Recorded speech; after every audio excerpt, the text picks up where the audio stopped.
Что происходит, когда стены готовишь под обои, шлифуешь шпаклевку, но пылесос не справляется с жирафом, да? У нас вот коридорчик остался.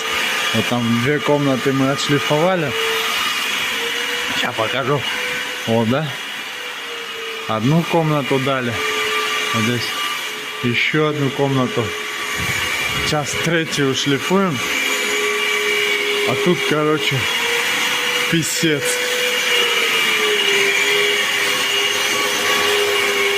Есть!